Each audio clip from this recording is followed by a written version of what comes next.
este contexto del capítulo 12 habla de la intención del corazón. Del corazón. Exacto. Y como los fariseos no tenían una buena intención, y él de hecho los exhorta aquí, en este mismo capítulo 12, los exhorta y les pone el ejemplo del fruto. Ningún fruto o ningún árbol bueno da un fruto malo o un árbol malo da un fruto bueno. Claro. De todo árbol bueno sale un fruto bueno, de todo árbol malo sale un fruto malo.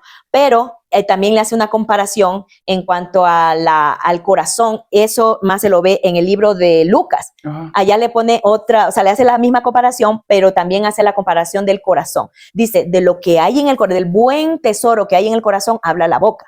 Pero cuando uno no tiene en su corazón, solo hay oscuridad, solo de eso habla. Entonces es así mismo como el tema del fruto. Entonces, como los fariseos no tenían cosas buenas en su corazón, lamentablemente lo que ellos arrojaban era solamente veneno en contra de Jesús. Entonces ellos no tenían un corazón ávido para aprender. Así estuvieran viendo las cosas, no las entendían.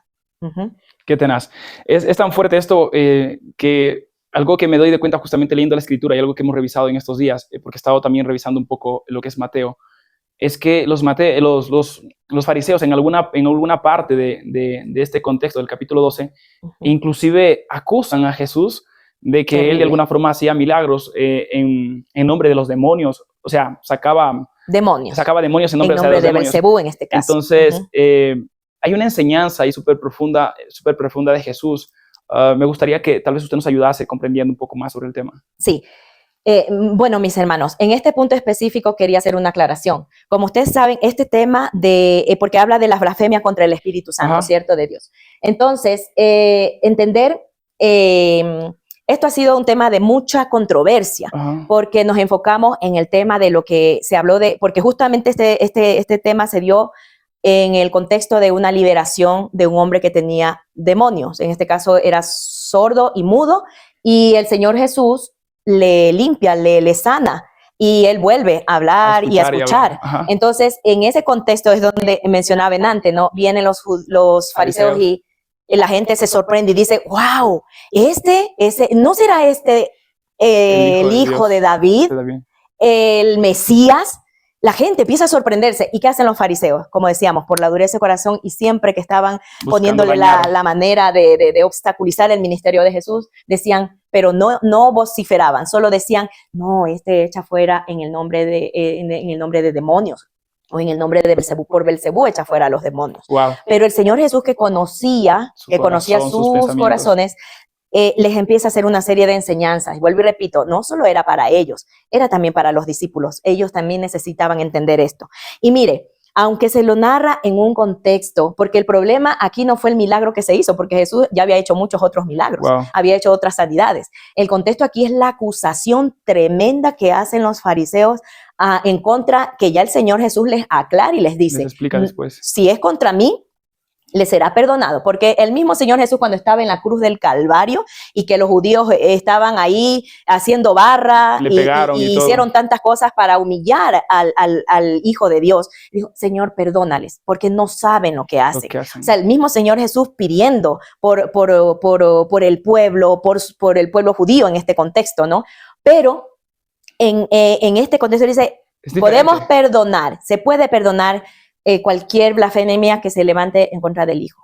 Pero la blasfemia contra el Espíritu Santo de Dios, esa no será perdonada ni en esta generación, ni en este siglo, ni en el venidero. Wow. Entonces, es interesante porque poniendo de lado un poquito el tema de lo que se dio ahí en cuanto al tema de la liberación, el Señor, vuelvo y repito, no quería solamente dar una enseñanza en ese momento. No, esta enseñanza de Jesús trasciende más allá, porque Él le dice, y me hubiera gustado mucho leer en la versión nueva traducción viviente, porque ahí específicamente dice, cuando dice, les hace la exhortación y les dice, mire, ustedes dicen que por Satanás, pero ¿cómo puede Satanás estar dividido en su reino? No prevalecería. Entonces le dice, si yo echo por el espíritu de Belcebú los demonios, entonces, ¿por quiénes lo hacen sus hijos? Ellos a ustedes los van a juzgar. Porque si yo lo hago enviado por Satanás, entonces, ¿por quiénes lo hacen sus hijos? Si estamos haciendo lo mismo. Ahora, le dice el Señor Jesús, ahí les hace una aclaración, si yo, por el Espíritu de Dios, echo fuera los demonios, ciertamente ha llegado a vosotros el reino de Dios. Les estaba hablando claramente a los fariseos y a todos los que estaban escuchando allí quién era él. Él les estaba diciendo, miren, aquí está el Hijo de Dios, y si estoy echando fuera a los demonios es porque el reino de Dios ya no está lejos de ustedes. Ahora se ha acercado, está entre ustedes, y aún así ellos no lo podían ver. Más bien preferían acusarlo y decir, no, esto, pero no era porque no creyeran, creo, en Jesús, sino que porque el celo de ellos los había embargado tanto que les había enceguecido. Cerrado sus ojos. Sí, sus ojos, y no lo querían aceptar. Entonces, vuelvo y repito, no tiene que ver solo con el tema porque se dio este caso, pero el Señor Jesús usa esta situación del tema de liberación y lo usa y lo lleva más allá. Y les dicen, mire, no, este texto no habla solamente del tema de la liberación que se dio. Él está hablando de algo mucho más importante. Dice él, porque ¿cómo puede alguno entrar en la casa del hombre fuerte y saquear sus bienes si primero no le ata, y entonces podrá saquear su casa?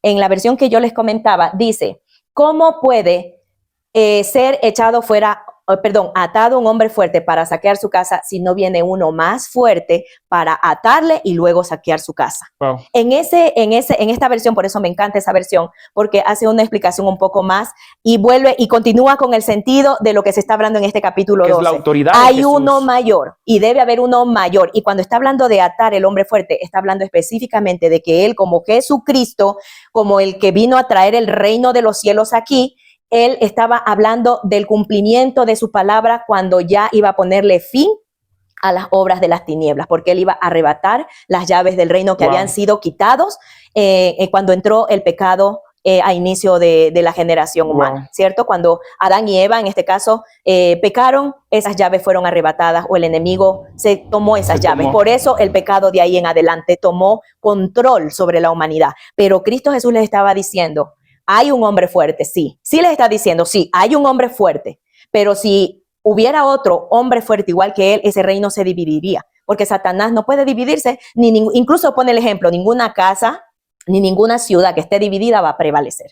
Entonces pone un principio, ¿no? Allí del tema de la importancia de los reinos, ¿no? Hay un reino de las tinieblas y este no puede estar dividido. Él prácticamente estaba diciendo, Satanás no está dividido, no se confundan. Satanás sabe bien a lo que ha venido, matar, robar y destruir. Pero él dice aquí, si yo echo fuera ese espíritu o echo fuera los demonios por el Espíritu de Dios, ha llegado el reino de los cielos aquí. Y les hace esa comparación. No puede un hombre fuerte ser echado fuera y ser saqueado a su casa si no viene uno más fuerte y lo ata y puede saquear su casa. Él estaba hablando de lo que iba a pasar en la cruz del Calvario, que él iba a atar a Satanás y él ya no iba a poder tener dominio. Ya ahora sí, él ya no tiene, es que en la actualidad él no tiene poder y dominio sobre nosotros, solo sobre el que él ejerce autoridad a través de las mentiras. Pero nosotros como hijos de Dios y en Cristo Jesús, nosotros nos levantamos en el nombre de Jesús y podemos pelear y vencer en su nombre, porque él ya nos dio la autoridad. ¿Cuándo la dio? Cuando él murió en la cruz del Calvario, fue presentado su sacrificio ante Dios Padre, porque fue un sacrificio perfecto, fue aceptado. Entonces él, después de haber muerto, también resucitó y está sentado a la diestra de Dios Padre. Entonces, él en este contexto estaba hablando de eso, de que él había venido a atar el hombre fuerte. Y el único que podía atar a ese hombre fuerte, que sí se estaba moviendo, el único que lo podía atar era uno más fuerte, y en este caso era Jesús. Wow, qué profundo. Yo, ahorita que le escuchaba, de repente mi mente viajaba a todo lo que es Mateo. Algo que puedo ver justamente en Mateo es que en algún momento, hablando acerca de esto, de que Jesús tenía muy clara su misión aquí en este plano terrenal, yo veo a uno de sus discípulos de repente acercándose y diciéndole, Señor, pero cuando él comienza a predicarles de que va a morir, que se va a entregar, ¿no? Que el Hijo del Hombre va a ser entregado. Y uno de sus discípulos le dice, Señor, pero o sea, no te puede pasar eso, no voy a permitir, o sea, como que queriendo decirle, sabes, no te va a pasar eso, jamás, no vamos a permitirlo. Y le dice, aléjate, Satanás, o sea, es como... Y mi hermano, déjeme decirle que ese va a ser el siguiente tema que vamos a compartir, porque eso está en el capítulo 16, que habla acerca de Pedro, que primero él dice una declaración muy poderosa, pero inspirado por Dios, por el Espíritu Santo de Dios. Y después de eso, él emite también esa palabra diciendo, ay, Señor, que no nos pase esto, Señor, que no te acontezca. No, o sea, exacto, pero lo que me hace pensar a mí en este momento y literalmente a veces como que me hace reflexionar es, en ese momento está hablando con un discípulo del mismo y su discípulo de alguna forma tal vez sus pensamientos se van hacia otro lado. No sé exactamente qué pasó ahí, sin embargo, en ese mismo momento él le hace una exhortación muy fuerte, o sea, severa, o sea, como aléjate de mí, Satanás, me eres tropiezo. Y, o sea, claro, entonces yo quería preguntarle antes de terminar, porque tenemos ya la última pregunta, es, yo sé que es muy profundo de alguna forma y es esto, sé que Jesús